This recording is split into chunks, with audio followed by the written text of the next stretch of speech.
On reprend la détermination de l'équation cartésienne, enfin plutôt d'une équation cartésienne d'un plan contenant 3 points non alignés, A, B et C. Donc on reprend les mêmes points, le point A qui est là, le point B et le point C. Et donc on forme les vecteurs AB et les vecteurs AC, et on voit que les vecteurs ne sont pas collinéaires. Alors cette fois-ci, on va utiliser un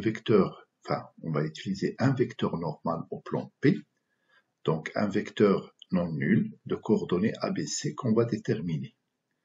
Alors je rappelle qu'un vecteur est normal à un plan P, s'il est orthogonal à deux vecteurs, s'il est orthogonal d'abord à n'importe quel vecteur du plan, à tout vecteur du plan, et ça c'est équivalent à dire que le vecteur n est orthogonal à deux vecteurs non collinéaires du plan. Alors justement, on a le cas ici, on a le vecteur AB et AC qui ne sont pas collinéaires, et donc on va chercher les coordonnées du vecteur n en utilisant le fait que ce vecteur n est orthogonal à la fois à AB et AC. Donc on va dire n normal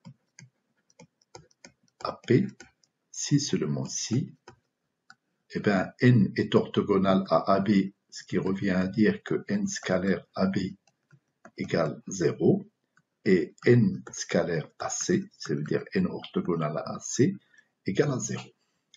Et donc là, ça c'est équivalent, si je calcule le produit scalaire, ça va donner 5A moins 5B plus C égale 0, et puis après 3A plus 2B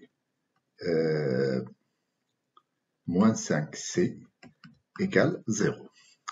Alors, on va utiliser C comme pivot, et donc ça, c'est équivalent. Si je fais L2 reçoit L2 plus 5L1, et donc je vais avoir toujours la même équation, 5A moins 5B plus C égale 0. Par contre, la deuxième équation, si je fais 3 plus 5 fois 5, ça va donner 28A, pardon, 28A. Et puis, 2B moins 25B, ça va donner moins 23A, et enfin moins 3B, pardon, égale 0.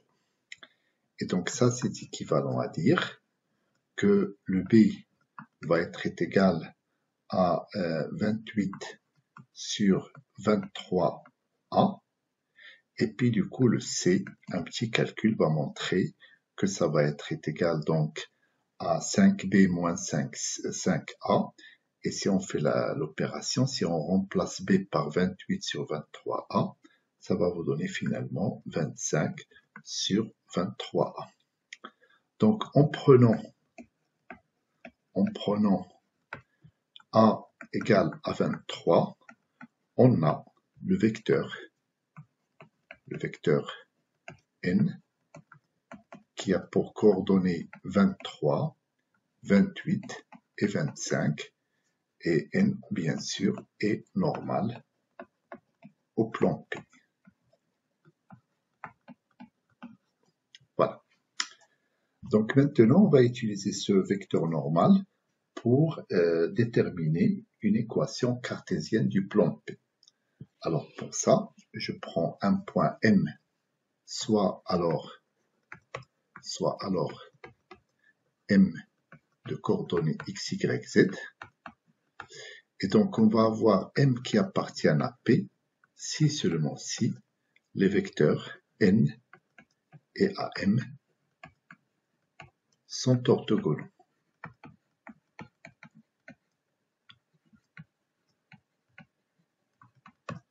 Alors ça, c'est équivalent à dire que le produit scalaire NM à M égale à 0. Et donc ça, c'est équivalent à dire, donc N, les coordonnées de N, c'est 23, 28, 25. Donc ça va me faire 23 fois X plus 2, c'est-à-dire X moins 2, ça c'est les coordonnées de A, plus 28, donc fois y moins 1 plus, plus 25z égale 0. Donc j'ai multiplié le coordonnées de n par les coordonnées de AM, enfin l'abscisse fois l'abscisse, plus l'ordonnée fois l'ordonnée, plus la cote fois la cote, et on va dire que ça c'est égal à 0, c'est le produit scalaire. Et donc ça c'est équivalent, si je développe, à dire que 23x plus 28y plus 25z, et puis j'aurai après 23 fois 2 ça fait 46, et 46 moins 28 ça fait plus 18 égale à 0. Donc on obtient une équation cartésienne du plan, et on peut dire, donc là je peux le dire ici, ainsi P a pour équation 23x plus 28y plus 25z plus 18 égale 0. Donc j'encadre ce résultat, et c'est le même résultat qu'on a trouvé avec l'autre méthode. Remarque, si je fais le produit scalaire du vecteur AB par le vecteur AC, je vais trouver 5 fois 3, plus moins 5 fois 2, plus 1 fois moins 5, et on trouve très facilement que ça donne 0. Donc, les vecteurs AB et AC sont orthogonaux. Alors, dans ce cas, on dit que AB, les deux vecteurs AB-AC forment une base orthogonale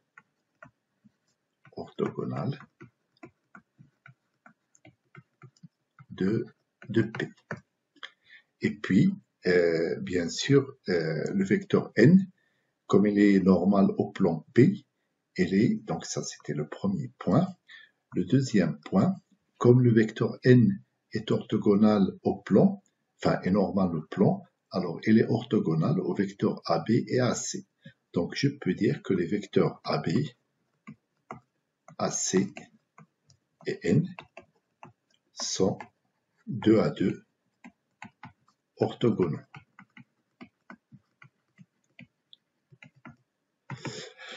Alors, dans ce cas, on a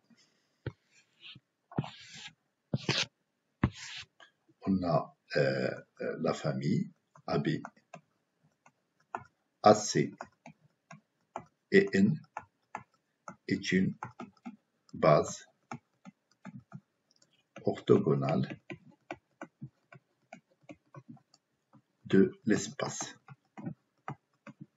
D'habitude, c'est la base OIJK, enfin la base IJK, mais cette fois-ci, on peut, qui est une base orthonormale, mais là, on peut la remplacer par cette base AB, AC et N, et qui va être uniquement une base orthogonale. Alors, si on veut obtenir à partir de cette base orthogonale une base orthonormale ou orthonormée, eh bien, il suffit de normer les trois vecteurs. Alors, comment je fais pour normer les vecteurs? Je vais prendre, par exemple, le vecteur U, qui va être égal à 1 sur la norme de AB. Et bien évidemment, on a le droit de diviser par la norme de AB, puisque le vecteur AB n'est pas le vecteur nul. Donc, la norme de AB est strictement positive fois la norme fois le vecteur AB.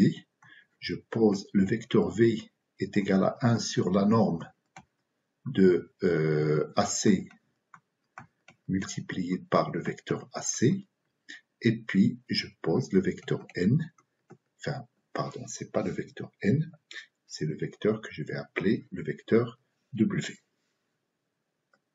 Donc le vecteur W qui est égal à 1 sur la norme de N fois le vecteur N. Et donc dans ce cas, U, V. Alors, avant de dire ça, je vais d'abord montrer. Je vais rappeler que dans ce cas, la norme du vecteur U, ça va être 1 sur la norme de AB multiplié par la norme de AB, et donc ça donne de manière évidente 1. De même, la norme de V est égale à la norme de W est égale à 1. Et bien dans ce cas, on va dire que UVW est une base orthonormée de l'espace. Et puis bien évidemment, UV va être une base orthonormée du plan P.